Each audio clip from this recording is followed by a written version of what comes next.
کافی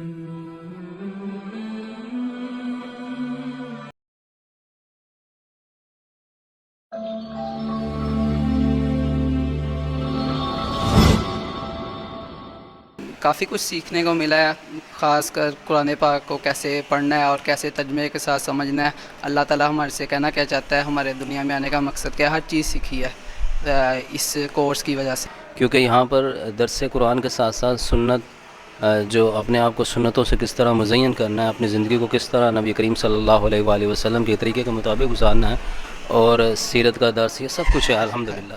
میں نے یہاں سے سیکھا ہے کہ قرآن کو صرف پڑھ کر چھوڑ دینا چاہیے. جیسے تلاوت کرتے ہیں تو ہمیں اس میں یہ نہیں پتہ چلتا کہ بھی ہمیں ڈیلی لائف میں ہمیں قرآن کیا کہہ رہا ہے. اگر ہم اس کی تفسیر جانیں گے، اس کو ہم اپنی ڈیلی لائف میں اپلائی کریں گے. اور یہ الحمدللہ اس میں صرف ترجمہ نہیں ہے، الحمدللہ گرامر بھی اس میں پڑھی ہے، اور ساتھ حدیث اور سیرت کا بھی مطالعہ کیا. تو الحمدللہ بہت حد تک قرآن پاک کو جو ہے نا سمجھ کے پڑھنے کا جو ہے نا وہ اس کورس کی وجہ سے مدد مل رہی ہے.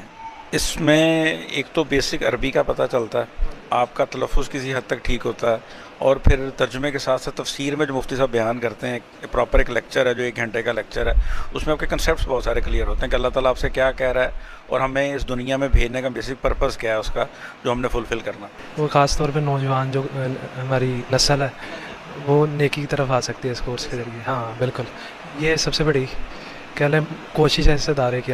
ایک آیت جو ہے نا ہمیں اس سے سمجھنے کو سیکھنے کو ملتا ہے کہ اللہ رب العزت نے ہمیں اس میں حکم کیا دیا ہے، اس پہ عمل کیسے کرنا ہے. تو یہ چیز ہی ہماری زندگی کا جو ہے نا مقصد ہونا چاہیے. زندگی کا مقصد بالکل ہم فوت کر چکے ہیں، اور دنیا کی عجیب سی صورتحال میں ہم پھنس چکے ہیں. اس دلدل سے نکلنے کے لیے ہمیں قرآن پاک کو سمجھنا ہوگا اور ہمیں اس کورس کو جوائن کرنا ہوگا. لہٰذا مہربانی فرما کر آپ سب سے التماس ہے کہ اس کورس کو اپنے اوپر لازم کر لیں، اور ہفتہ میں اگر ہم 1.5-2 گھنٹے آ جائیں تو اس میں کوئی حرج نہیں ہے، اور ہم پورا ہفتہ اس میں ریفریش ہو جاتے ہیں.